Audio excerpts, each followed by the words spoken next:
hanya Engkau yang layak kami kagumi, hanya Engkau yang layak kami hormati, yaitu Yesus Kristus, Raja di atas segala raja, Tuhan di atas segala Tuhan. Mari kita berdoa bersama-sama, ulangi seperti apa yang saya ucapkan.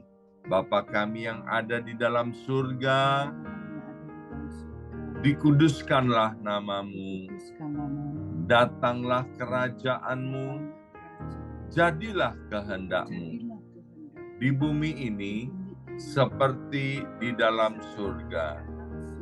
Bapa yang baik, berikanlah kami pada hari ini rezeki yang menjadi bagian kami secukupnya, cukup untuk memberikan pinjaman kepada banyak bangsa, sedangkan kami sendiri tidak punya pinjaman, cukup untuk menjadi saksi Tuhan, mulai dari Yerusalem, Yudea, Samaria, sampai ke ujung-ujung bumi.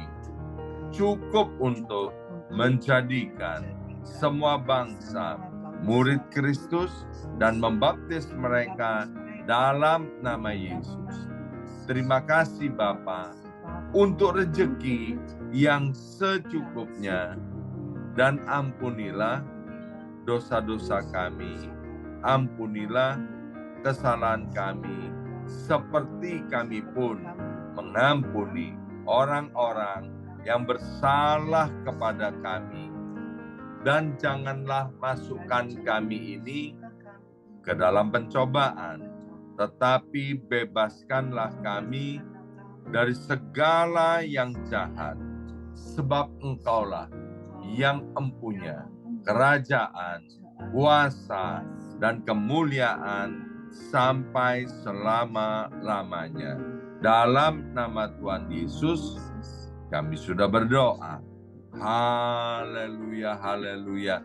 Mari Bapak Ibu sekalian, sekarang kita bersama-sama secara serempak dan serentak kita akan menggemakan Mazmur 91 dengan suara yang keras, dengan suara yang lantang dari tempat kita masing-masing. 2, 3. Mazmur 91. Orang yang duduk dalam lindungan yang maha tinggi dan bermalam dalam naungan yang maha kuasa akan berkata kepada Tuhan, tempat perlindunganku dan kubu pertahananku, Allahku yang kupercayai. Sungguh Tuhanlah yang akan melepaskan aku dari jerat penangkap burung dan dari penyakit sampar yang busuk. Dengan kepaknya Tuhan akan menudungi aku. Di bawah sayapnya aku akan berlindung.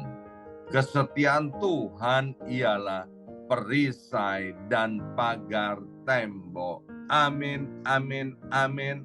Terjadi di dalam nama Tuhan Yesus. Aku tak usah takut terhadap kedahsyatan malam, terhadap panah yang terbang di waktu siang, terhadap penyakit sampar yang berjalan di dalam gelap, terhadap penyakit menular yang mengamuk di waktu petang. Walau 1.000 orang rebah di sisiku dan 10.000 di sebelah kananku, tetapi itu tidak akan menimpa aku. Aku hanya menontonnya dengan mataku sendiri dan melihat pembalasan terhadap orang-orang fasik. Sebab Tuhan ialah tempat perlindunganku, yang maha tinggi telah kubuat tempat perteduhanku. Amin, amin, amin. Terjadi di dalam nama Tuhan Yesus. Malapetaka tidak akan menimpa aku dan tulah tidak akan mendekat kepada kemahku. Sebab malaikat-malaikat Tuhan akan diperintahkan oleh Tuhan kepadaku untuk menjaga aku di segala jalanku. Para malaikat Tuhan akan menatang aku di atas tangannya, supaya kakiku jangan terantuk kepada batu. Singa dan ular tedung akan aku langkai. Aku akan menginjak anak singa dan ular naga. Amin, amin, amin. Terjadi di dalam nama Tuhan Yesus. Sungguh hatiku melekat kepada Tuhan, maka Tuhan akan meluputkan aku, Tuhan akan membentengi aku, sebab aku mengenal nama Tuhan. Bila aku berseru kepada Tuhan, Tuhan akan menjawab. Tuhan akan menyertai aku dalam kesesakan. Tuhan akan meluputkan aku dan memuliakan aku. Dengan panjang umur akan Tuhan kenyangkan aku, dan akan Tuhan perlihatkan kepadaku keselamatan daripadanya.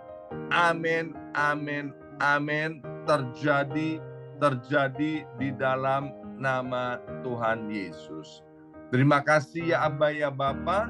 Sebentar kami akan mendengarkan sebagian daripada kebenaran firman Tuhan. Kami mengundang Allah Roh Kudus untuk menganugerahkan kepada setiap kami hikmat pewahyuan daripada sorga, sehingga firman Tuhan yang akan disampaikan oleh hamba firman-Mu, Ibu Pendeta Hana Istati Rahayu, tidak ada satupun yang kembali dengan sia-sia. Dalam nama Yesus, yang siap mendengarkan firman Tuhan, angkat jempolnya ke depan dan katakan amin 3 kali. Amin, amin, amin. Salam revival, salam kebangkitan. Semangat pagi. Pagi. Ya, semuanya semangat pagi. Apa kabarnya Bapak Ibu semuanya? Luar biasa. Ya, senang sekali. Hari ini Selasa 14 November 2023 boleh bersama-sama kembali dengan Bapak Ibu yang sudah Tuhan panggil dan Tuhan pilih. Hari ini kembali kita akan dilayani oleh hambanya, yaitu Ibu Pendeta Hana Istati Rahayu. Silakan Bu Jim, waktu dan tempat untuk Ibu Jim. Selamat sore yang ada di Indonesia, yang kepanasan ya, dan selamat pagi yang ada di Amerika. Pada sore hari ini kita mau belajar bersama-sama dengan satu tema, ubah cara hidupmu, maka mujizat menyertai. Saudara, hidup itu harus berubah ya. Kalau kita ikut Tuhan Yesus ya, itu hidup kita harus ada perubahan. Kalau hidup kita tidak berubah, saudara, maka tidak ada artinya semuanya. Tanpa perubahan hidup, Tuhan tidak bisa memakai kita. Contohnya, seperti minggu lalu saya katakan, Abram banyak celahnya. Untuk memakai Abram harus diubah namanya menjadi Abraham. Petrus diubah dari Simon menjadi Petrus ya. Kita lihat Saulus pembunuh jemaat menjadi Paulus ya. Itu pasti ada perubahan. Saudara, banyak orang yang senang waktu dilepaskan di dalam masa perbudakan ya, dimerdekakan dari sakit penyakit, dimerdekakan dari semua persoalan. Tetapi perjalanan untuk menuju Kanaan itu kadang-kadang kita ini tidak mengerti. Kadang-kadang di tengah perjalanan itu membuat kita tuh jatuh bangun, saudara. Karena seringkali kita tidak mengerti dan tidak semudah itu kita berjalan di dunia yang bengkok ini.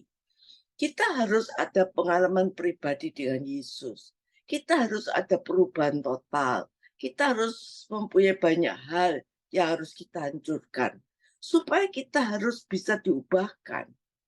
Apa yang diubahkan? Mental kita diubahkan, ya, budaya-budaya lama kita yang harus dihancurkan, ya, kebiasaan-kebiasaan kita yang harus diubahkan, ya, yang harus kita buang semua. Semua yang menghalangi kita untuk kita bisa datang pada Tuhan. Saudara, izinkanlah dalam hidupmu itu dibangun di atas kebenaran firman Tuhan. Tahukah saudara, tidak semua orang masuk ke tanah perjanjian. Banyak orang yang berhenti di tengah jalan. Karena perpindahan dari perbudakan ke tanah perjanjian, banyak yang nggak mau, saudara. Tapi keputusan-keputusan untuk berubah, itu banyak yang tidak sanggup. Sehingga banyak orang yang akhirnya berhenti di tengah jalan. Kalau kita mengerti Yesus itu yang menyelamatkan kita, Yesus itu penolong kita, Yesus itu jawaban dalam hidup kita, maka hidup kita harus berubah, saudara. Apa yang harus berubah? Yang pertama, kita harus merubah cara berpikir kita. Sangat mungkin kita semua telah diselamatkan, ya. Tetapi pola hidup kita, karakter kita itu masih serupa dengan dunia. Banyak orang Kristen yang sudah mengalami kelahiran kembali, namun selama bertahun-tahun masih serupa dengan dunia. Cara berpikirnya, cara bertindak, ya, tidak bisa mengampuni, iri hati. Saudara, hidup masih mengikuti cara dunia, tidak pernah mengambil keputusan untuk berubah. Firman Allah sudah disampaikan, Roh Kudus dicurahkan, tetapi tidak pernah bisa berubah.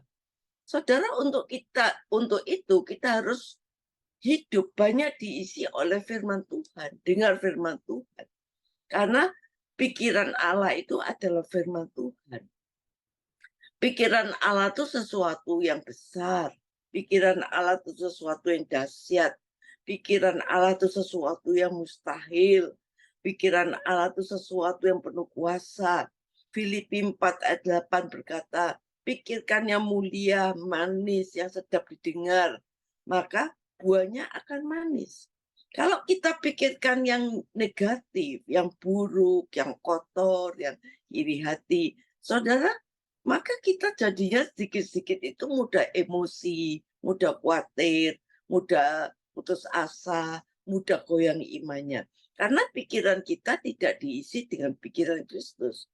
Ayo isi pikiran dengan pikiran Kristus. Pikirkan yang ajaib, maka yang ajaib terjadi. Pikirkan yang besar, maka yang besar terjadi. Pikirkan mujizat, maka mujizat terjadi. Kenapa? Yang kita pikirkan itu pasti itu yang terjadi. Saudara, pikiran Allah itu mengandung kuasa. Hidup kita ini bukan tergantung dengan keadaan, tapi dengan kuasa. Kuasa Allah yang menyertai kita. Kuasa untuk kita bisa sembuh, kuasa untuk meraih mujizat, kuasa untuk melawan si jahat. Kita diberi kuasa untuk melawan iblis. Iblis itu dikatakan diinjak ada di bawah telapak kaki kita. Saudara, kita hidup diberi kuasa untuk menginjak-injak iblis di bawah kaki kita. Iblis itu letaknya di bawah telapak kaki kita, bukan di pikiran kita, bukan di telinga kita. Jangan percaya kalau iblis berkata, rumah tanggamu tuh hancur, nggak bisa diperbaiki lagi. Jangan percaya kalau iblis berkata, sudah bisnismu tuh nggak bisa lagi, sudah top sampai di sini. Hidupmu tidak akan berkecukupan, hidupmu cuma pas-pasan. Engkau tidak akan diberkati, penyakitmu nggak akan sembuh. Saudara, jangan percaya akan segala perkataan iblis. Saya percaya bahwa kalau kita pikirkan yang ajaib, maka yang ajaib itu terjadi. Orang yang hidupnya diisi dengan firman Tuhan, maka hidupnya itu ada di dalam kehidupan yang penuh dengan kemenangan. Tapi kalau hidup kita tidak diisi oleh firman Tuhan, maka kita akan mengalami kegagalan. Hidup kita ini akan jatuh bangun. Hidup kita kehilangan sukacita. Keinginannya untuk marah itu besar. Saudara, kalau orang itu diisi dengan firman Tuhan, maka dia akan punya iman yang kuat, punya iman yang tekun, saudara. Pasti berhasil, hidupnya pasti berbuah, hidupnya akan penuh mujizat. Maka dari itu pikirkan, rubah pikiran kita. Jangan sampai pikiran kita dipakai iblis. Kata bahwa kamu nggak bisa, kamu nggak bisa. Katakan bisa, bisa. Aku pasti sembuh, aku pasti diberkati. Pakai pikiran Tuhan, saudara. Maka kalau kita pakai pikiran Tuhan itu dahsyat. Pikiran Tuhan itu ajaib. Pikiran Tuhan itu sanggup melakukan yang tidak mungkin jadi mungkin. Itu yang terjadi di dalam kehidupan kita. Yang kedua, apa yang harus diubahkan? Yaitu hati. Ya. Firman Tuhan mengatakan, jagalah hatimu dengan segala kewaspadaan. Sering kita menjaga nama baik kita, sering kita menjaga harta kita, sering kita menjaga posisi kedudukan kita, tapi sering kita tidak menjaga hati kita. Saudara, kalau hati kita itu diisi dengan firman Tuhan, maka saya percaya firman Tuhan yang masuk dalam kehidupan kita, hati kita, itu akan menjadi rema di dalam kehidupan kita. Firman Tuhan itu bukan cuma jadi logos, tapi rema. Kenapa? Karena kalau firman Tuhan itu diisi dalam kehidupan kita, hati kita ini sungguh-sungguh diubahkan, maka kuasa firman itu akan terjadi. Saudara, kenapa kita tuh dengar firman ya? Roh Kudus dicurahkan dalam hati kita. Kita sering dengan firman, tapi hati kita nggak bisa berubah. Karena di dalam hati kita masih tersimpan akar dari segala kejahatan. Sering firman Tuhan ini masuk ya di dalam hidup kita. Tapi kalau akar kejahatan ini masih ada, maka firman Tuhan itu nggak bisa masuk dan tidak bisa merubah hidup kita. Di hati kita ini akhirnya cuma menjadi logos, hanya menjadi satu pelajaran yang tidak menjadi kenyataan di dalam hidup kita. Tidak menjadi rema. Karena akar dari segala kejahatan ini belum dicabut sampai seakar-akarnya secara tuntas dalam hati kita. Ada akar-akar iri hati, akar dendam, akar pahit, akar kemarahan, hawa nafsu, kejengkelan, kesombongan. Nah, akar-akar ini, saudara, kalau kita biarkan dan kita tidak cabut sampai seakar-akarnya, akar-akar ini masih bisa bertumbuh, ya. Dan kalau bertumbuh bisa menghasilkan buah, sehingga walaupun kita ke gereja tiap hari Minggu, sehingga bertahun-tahun kita ke gereja, kita tahu banyak firman, tapi itu tidak merubah hidup kita dan tidak merubah hati kita, saudara. Jadi akar-akar ini harus kita cabut sampai seakar-akarnya, saudara. Roma 7 Paulus berkata, setiap kali dia mau berbuat yang baik, yang jahat selalu timbul. Saudara, kalau hati kita ini tenang, ya, tidak mungkin kita itu tidak mengalami damai sejahtera dan sukacita. Tapi kalau hati kita tidak tenang, saudara, hati kita ini gelisah, nggak tenang, saudara, nggak diisi firman, maka kita nggak akan mungkin bisa berdoa. Saudara, kalau akar-akar itu sudah dicabut tuntas, maka hati kita menjadi tanah yang subur, ya. Kalau kita diberi firman, benih firman Tuhan ditabur, itu akan menghasilkan buah.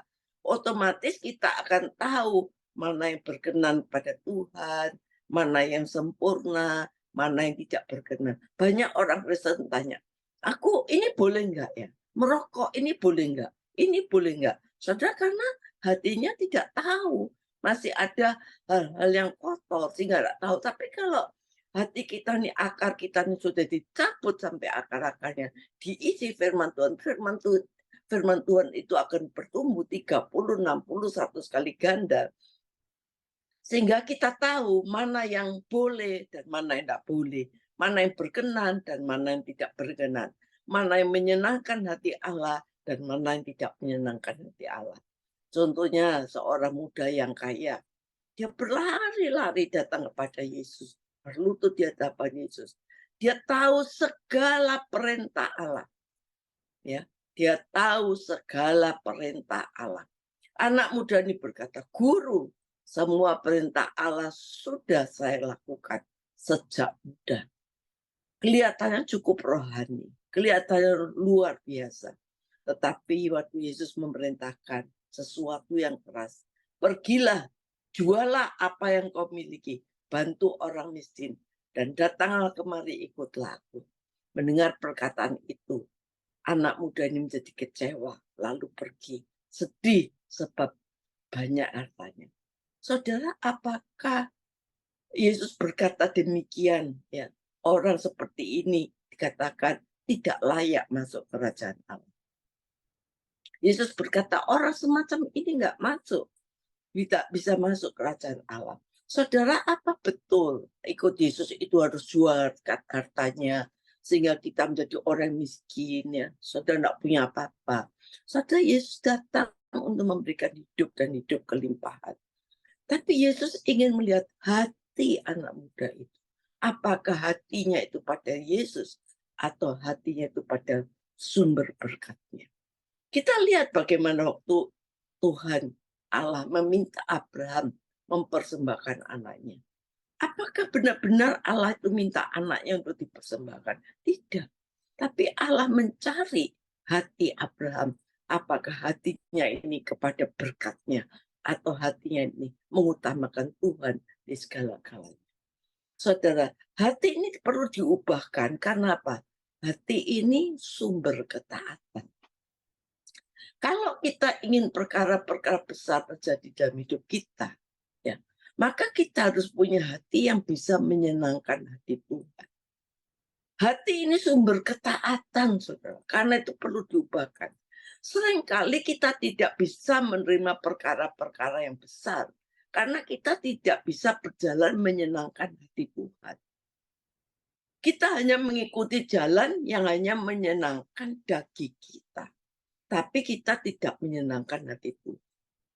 Saudara, Daud orang yang biasa mengembala kambing domba, yang tidak dianggap di tengah keluarganya, bukan seorang yang gagah tegap seperti kakak-kakaknya.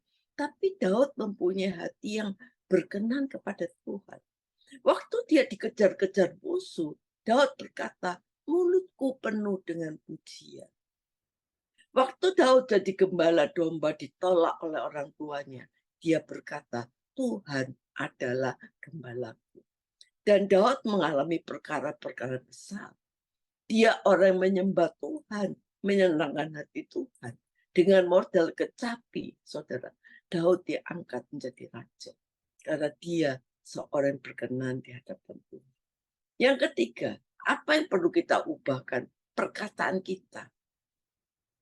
Saudara, di dalam perkataan kita ini ada kuasa. Ada kuasa dalam perkataan kita.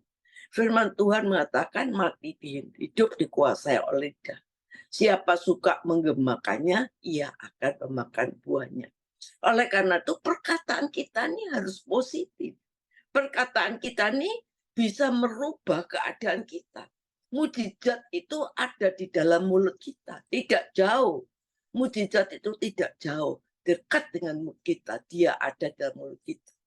Perkataan kita ini bisa menjadi racun, bisa menjadi berkat, bisa mengutuk juga. Saudara.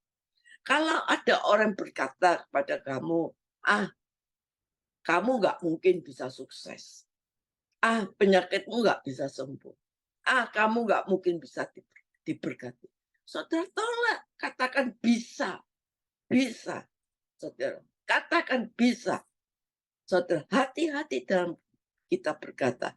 Waktu kita berkata, saudara, disaksikan oleh 5 telinga, yaitu 1 telinganya Allah. Allah sedih kalau kata-kata kita tidak percaya. Yang kedua, orang yang kita ajak bicara. Yang ketiga, telinga kita sendiri. Kalau kata-kata kita negatif, telinga kita sendiri ini mendengar. Keempat, malaikat Tuhan yang menjadi saksi ketiga kita. Dan yang kelima, iblis yang akan mendakwa kita. Nah, itu perkataanmu sendiri, itu perkataanmu sendiri. Yang negatif itu dijadikan dakwaan bagi iblis. Jadi hati-hati. Dalam kita berkata ada 5 telinga mendengar. Telinga Allah, orang kita tidak bicara, telinga kita sendiri, malaikat Tuhan, dan iblis. Saudara, jelas kita melihat bagaimana perempuan Sunem. Anaknya jelas-jelas mati. Tetapi waktu dia ditanya, apa yang dia katakan? Anaknya hidup. Anaknya mati, saudara. Tapi dia bilang, anakku hidup. Itu yang dikatakan. Maka terjadilah sesuai dengan yang diperkatakan. Perwira di Kapernaum berkata, seorang yang bukan Kristen, ya, seorang kafir. Tapi dia waktu bawahnya itu menderita sakit dan hampir mati, dia katakan pada Yesus, katakan satu patah kata saja, hambaku akan sembuh. Saudara, kita lihat, saudara, satu perkataan Tuhan itu mempunyai kuasa, sanggup mengubahkan setiap kehidupan kita. Jaga perkataan kita. Saudara, lawan dengan iman yang teguh. Saudara, kita lihat waktu Abraham mempersembahkan Ishak, dia berkata pada bujangnya, nanti saya akan kembali bersama-sama. Ini perkataan kita ini harus kita jaga. Perkataan kita ini mengandung kuasa. Firman Allah berkata, percayalah kepada Allah. Kalau engkau berkata kepada gunung ini, beranjaklah dan tercampaklah ke dalam laut, asal tidak bimbang hatinya, tetapi percaya bahwa apa yang dikatakannya itu akan terjadi, maka hal itu akan terjadi. Saudara, apa yang kita katakan, bilangan 14 mengatakan, apa yang kamu katakan di hadapan Allah, itu akan terjadi. Apa yang kita katakan itu akan terjadi. Saudara, saya alami ini dalam kehidupan saya, dalam segala kehidupan saya. Mulai dari rumah tangga, waktu suami saya sakit, anak-anak saya, menghidupkan anak saya, bagaimana anak saya mencari jodoh, saudara, anak-anak saya sekolah, sampai anak-anak saya sudah menikah. Saudara, apa yang saya ucapkan, tidak ada yang tidak jadi. Semuanya jadi. Saudara, setiap kali saya kalau membaca firman Tuhan, saya mesti kasih tanggal, saya catat.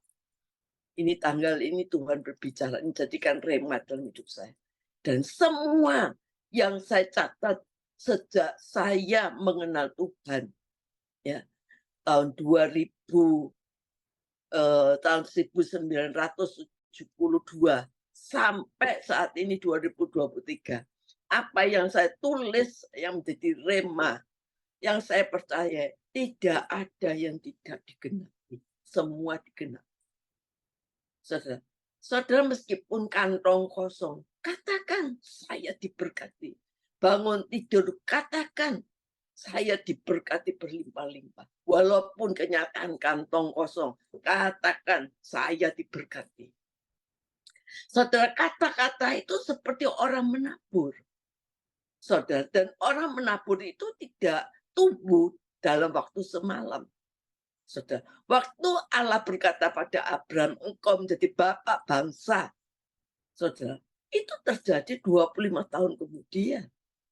Tetapi saudara, katakan saja, tetap katakan, wanita yang mengalami 12 tahun pendarahan, tidak ada harapan. Tabib sudah angkat tangan, uang juga sudah tidak ada, sudah habis, tenaga juga sudah ada.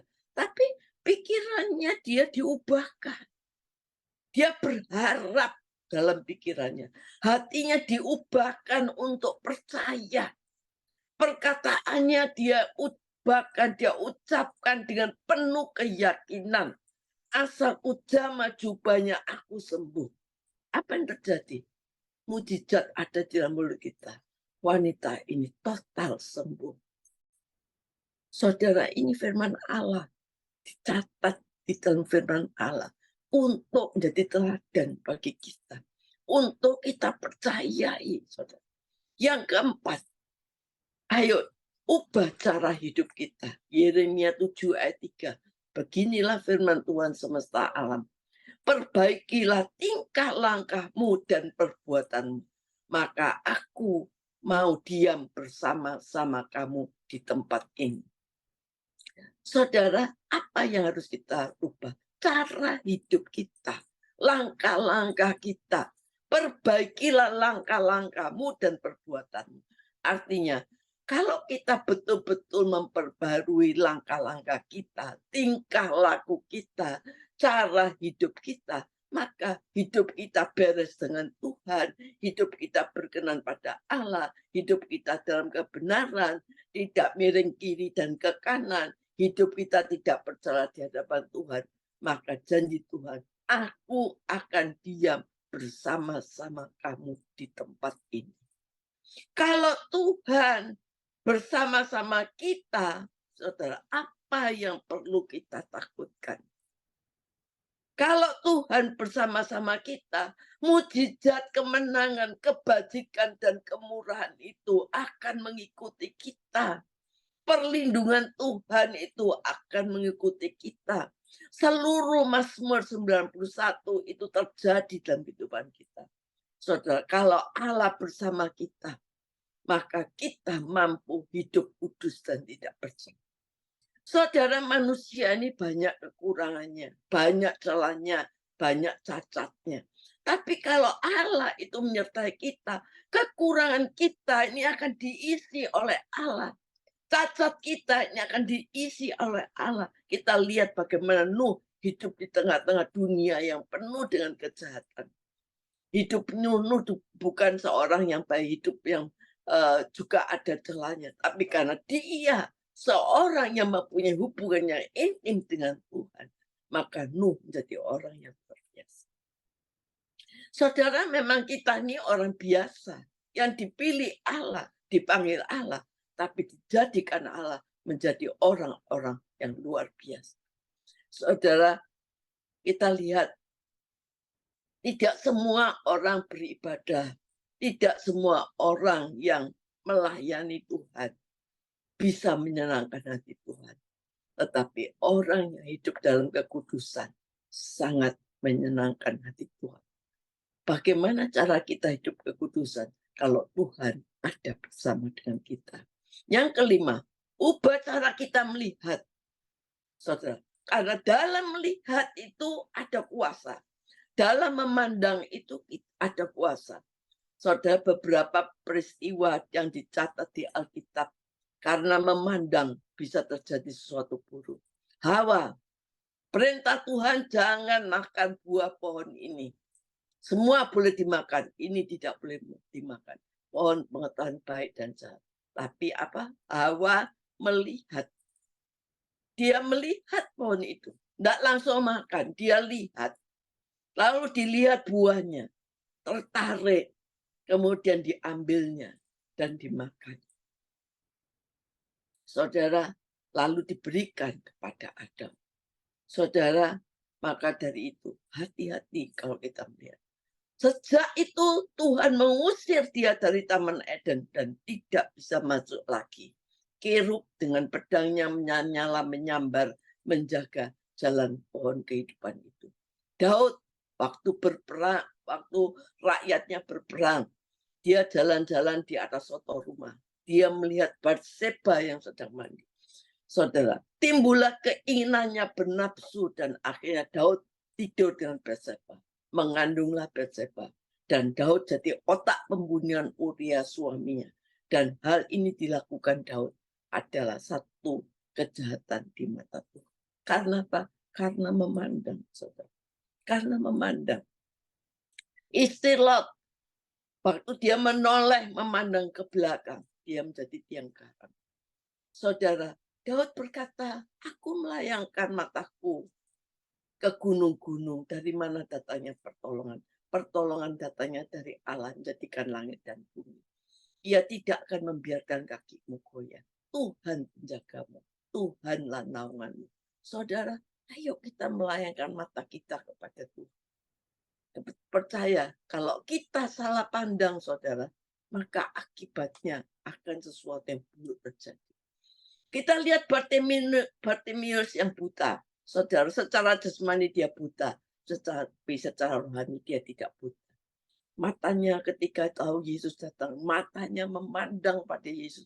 Walaupun dia buta, mata rohaninya memandang pada Yesus. Dan Yesus berkata, apa yang hendak aku berbuat? Seorang pengemis, dia tidak minta uang kecil. Seorang pengemis, dia butuh uang, tapi dia tidak minta uang receh. Tapi dia minta, rabuni aku, supaya aku bisa melihat. Karena bagi dia, melihat lebih penting daripada uang yang dia diberikan. Saudara, dari pengemis yang buta, saudara, Tuhan rubahkan dia bisa melihat. Sehingga dari pengemis yang buta menjadi pengikut Kristus. Saudara, ayo kita lihat. Kalau kita sungguh-sungguh mau berubah, maka kita akan mengalami perkara-perkara yang dahsyat di dalam kehidupan kita. Saudara, apapun yang terjadi dalam kehidupan kita, mungkin saat ini kita sedang dikepung masalah persoalan yang bertubi-tubi ada dalam kehidupan kita. Ayo, pakai ubah segala pikiran kita, hati kita, pandangan kita, perkataan kita. Maka saya percaya kalau kita ubahkan semuanya, tingkah laku kita, mujizat kemenangan terjadi dalam hidup kita. Amin.